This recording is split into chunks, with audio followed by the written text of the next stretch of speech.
Hello and welcome back to the Doctor Who Marathon. I'm your host McEdam, and today we're going to be talking about The Savages by Ian Stewart Black, directed by Christopher Barry. Although it's only 4 episodes long and all episodes missing. That was a good catch, wasn't it? Hey, all episodes missing on the BBC archives. There's nothing there. This is the cover I printed off with Cyber Devil's design. Highly recommend him. And I've been using the loose cannon reconstruction to rewatch this episode. Now, before I even begin with this, 2 things I want to note about this story. Number 1 is that this is the first story which had a overarching title.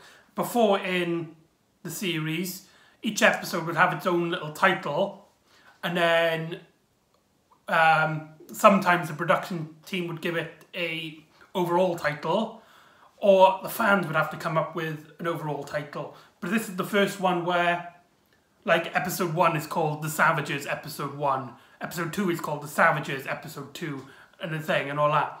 And I really like this approach. It keeps the stories much more in focus title-wise.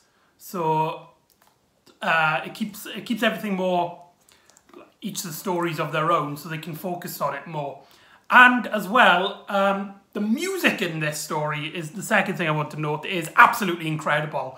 My first thoughts were it was stock music, because what the BBC used to do is that they used to put stock music, which is, they have like a library of music that they've saved up from old movies and old TV shows, and then reuse them when they couldn't afford a budget for a composer. But this story actually has a composer, and that kind of blew me away. Raymond Jones, I believe the guy whose name is, and he does an incredible score in this. So if you're into your Doctor Who soundtracks, maybe this is a good one to track down, perhaps. But there you go. So, to the story itself. This is Ian Stewart Black's first script. He would later on write 2 other stories for the 60s series. And a lot of people don't like this one. It's another one that's not very popular, and I can't help but kind of agree this time. This one is a bit of a weak story. It is a weak story. But just to go through the story, the Doctor lands on this planet that he believes are full of intelligent people. But the first people Stephen and Dodo meet are savages, like cavemen, like people. But they later on meet intelligent people, and slowly it's started to realise that the reason they are so intelligent is that they're absorbing they call it the life energy, but really it's like the mental abilities of the people they absorb.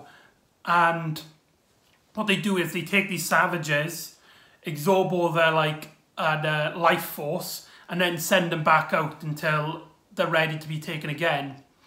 So, and they don't seem to hide this. They even just tell the Doctor straight forth. And so the Doctor and Stephen and Dodo have got to stop them. But whilst this is happening, the leader, Jano, I can't remember his name, he absorbs the Doctor's life force when the Doctor shows his non-approval. And slowly he becomes a character just like the Doctor, and even does the and he starts talking like the Doctor, saying "oh dear boy," and referring to Stephen and Dodo as his friends. And slowly he starts to realise that their way of life is not good, and so they team up with the savages to kind of destroy this place, destroy the equipment anyway, and then slowly they try and repopulate the world better, which that's how our story ends. So you might have guessed by my abbreviation of the story, it is heavily politically driven, how the upper class kind of absorb the way of the lower class, and the way they treat it. So it's like they're nothing but savages. They're nothing like us. But the Doctor's trying to treat them that yes, they are your equals. So it is very heavy driven with class politics, higher class, lower class, medium class. You get the gist. And the story, it does a very good job at explaining its points and its views. And when Jano, he gets the Doctor's personality, he also gets his morality. And he says at one point that he questions himself all the time now and his way of life. So the politic angle is actually really strong, and it does kind of resonate to today. I mean, when you see, like, you get the upper class, they get the higher education, and they get like these private schooling, and then the public, the lower class, as we should say, go to public schools that aren't that well more funded or well treated the students more intelligently than the higher class schools. So the story does kind of resonate today, and it does have some good moments and themes. I especially like the scenes with the Doctor and Jano when they're debating their views. So the story is heavily driven by that, and when it's focused, when it is on that plot, the story does really work. The plotting on this story really works well. It's just a shame that it's just really slow and dull, and most of the side characters just aren't that interesting. Our main cast, even our main cast, are a bit dull in this story. But anyway, so Stephen and Dodo, they start to go into the city first of all. And first of all, Stephen really likes it, but Dodo kind of questions it. Now, she does kind of play the typical companion, kind of question everything. And she's the one that first discovers what's happening with the savages. But although she's the first one to discover it, she's not the first one to actually realise what's going on. She goes into the laboratory and she's just constantly questioning everything. And then when she goes back to Stephen, she's just like, I don't understand what the hell I just seen. So her plot in seems a bit strange, and it doesn't really work too well to Dodo's flavour or character. It just seems really like she's just sort of there. So we think, Stephen might be faring a bit better. No, he just kind of agrees with everybody until the plot says that he doesn't.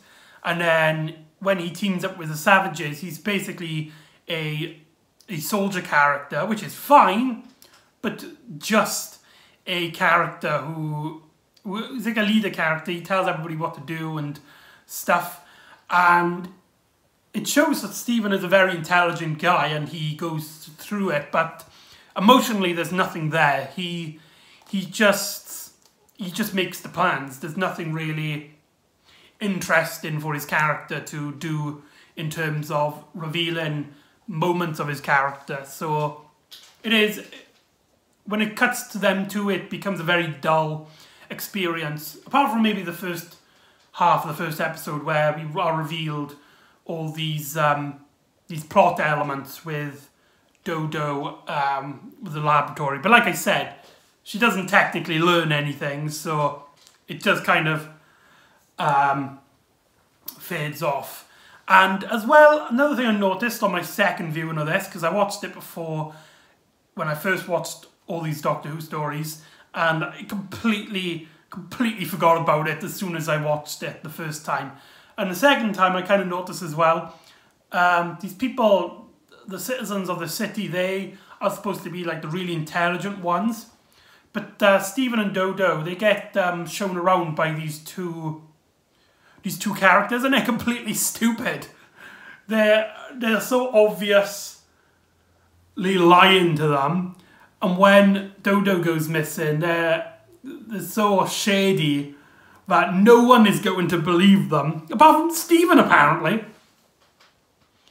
But yeah, and then when it's revealed that Dodo has gone missing in the laboratory, they are sent to be punished, and they're like, oh yeah, we're going to be fine. But no, they're not. They get trapped with these, what they call light guns, which become a huge part in the story. These light guns get used all the time. They're basically like this story's sonic screwdriver, where there are these guns, and if you kind of shoot people, they kind of like become your prisoner. So it's like, it puts like a force field around them, so they can't move unless you move the gun with them. And they use these guns all the time. It does kind of get irritating after a while. But yeah, there's not really a lot to delve into apart from the political angle. The Doctor starts off really enjoying this city, and as well the elders, they start explaining that they've actually been searching the Doctor. They've been expecting the Doctor for thousands of years. Now, originally, I thought that meant that because, you know, time is relative, they expected to see him there because they've, like, I don't know, studied the timelines, and they saw that the TARDIS is going to be there at one point, maybe, I don't know. But then later on, they explain on this map that they've been planting his course and been following him and they weren't actually expecting him to arrive on the planet. And it's like, oh, thank God, this person that we look up to, this kind of like celebrity of ours, has actually arrived on our planet. It does imply that the Doctor has been travelling through space and time for at least 500 years. So that's strange. Yeah, it's a very small detail that like nobody talks about, but yeah, so there must have been hundreds of stories before Ian and Barbara, and obviously when the companions come in, there's a lot more stories to tell in between them, but 500 years at least. These are the years that they know about, so the Doctor could have been having adventures even before 500 years. So yeah, very, very strange. It's only a small detail, it doesn't actually matter at all to the plot, but I just found it interesting. So, and plus I'm struggling a bit to try and talk about things before I talk about the ending. So what else can I talk about? Yeah, I'm kind of struggling. This one, it's I think there's still a lot to like here, but it's still not a very strong story. And unlike before, where with like the myth makers, there are a few fans of the myth makers, and which didn't appeal to me. Or with the gunfighter, where I really enjoyed it, but it doesn't have a following. This story doesn't have a following, and I personally didn't click with me. But I do think there are a lot of elements to enjoy here.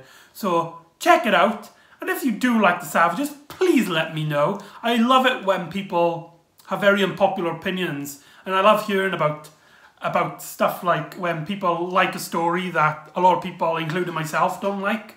Or vice versa, when people don't like a story that I like and is very popular. So if you like The Savages, please let me know.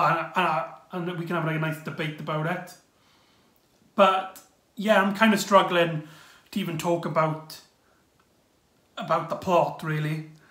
Like I said, there's a political angle, and that's handled very well. But obviously, You can't talk about that constantly. You need beats, you need character moments, and every time it deals with that kind of stuff, the story does nothing for itself, and it becomes very boring and forgettable pretty easy. So let's talk about the ending. So Django and the Doctor start destroying the equipment, and they sort of team up with the savages, but they explain that they don't think that they themselves are going to be good enough to keep this peace forever. So they need a person in between. Sort of like the silent movie Metropolis, where you need someone between the brains and the heart. So I don't know if that was a reference to Metropolis, but that's really cool if it is. It does bring out those memories. And Metropolis is a very heavily political story about class as well, which I've just realised. So, maybe this story was inspired by Metropolis, who knows? But anyway, they first ask the Doctor, and the Doctor is basically like, it's a great idea to have somebody in between, but it can't be me, I'm sorry. I mean, like, you couldn't just wait another few months? I mean, he's stayed on one place for a long time before in the Romans. But yeah, it's very strange that the Doctor denies it so quickly. And then they ask, one of the savages points out Stephen, and it's like, you will be our leader. And the Doctor's, though Stephen's unsure, the Doctor's actually like, yes, you should stay here and you should be this person in between. And Stephen's like, I don't really want to, Doctor. I want to go out with you and Dodo, but he's like, this is a great privilege. And when Stephen talks to the two leaders, and they're like, yes, we want you to be our leader, then he's like, yeah, okay, I will be this person. And so this is actually Stephen's last story. It's really disappointing how little he gets throughout the story until the very end, but it does make sense as he was the leader character. Too bad that was the only thing he was doing throughout the story. But yeah, it is kind of sad, and I don't think particularly it's handled well. I mean, the way the writing and the wording of it, the Doctor seems kind of trying to get rid of him, because Stephen is like trying to say his goodbyes, and the Doctor's like, right, there's no time, you gotta go. I guess it's because he's upset that one of his companions is leaving, but it was his idea. So I don't know. The more I think about it, the more I don't like the Stephen's ending. And then the Doctor and Dodo leaves. Now this is the first time the Doctor's been travelling with a female companion by herself. But we'll get into that in the next story. But it's important to note that Dodo in the next story is hardly in it. So this is also her final story, technically. But yeah, overall, The Savages is very disappointing. It could have been a lot better. I do think, though, there is a lot to like here. And if somebody does like it, I can actually see why. Though I haven't heard anyone yet who likes this story. So, there you go. But it is slow. It is a bit dull. And if you want to see, like, the best going through, like, Doctor Who, and you need to skip some because there's way too many, I think this is an acceptable one to skip. Just know that Stephen leaves at the end of it, and I think you'll be fine. So yeah, Savages, the first one I was really, really disappointed with. So join me next time where Dodo starts leaving. We get introduced to 2 more companions, and Doctor Who is required. So join me next time on the Doctor Who Marathon, where we watch The War Machines.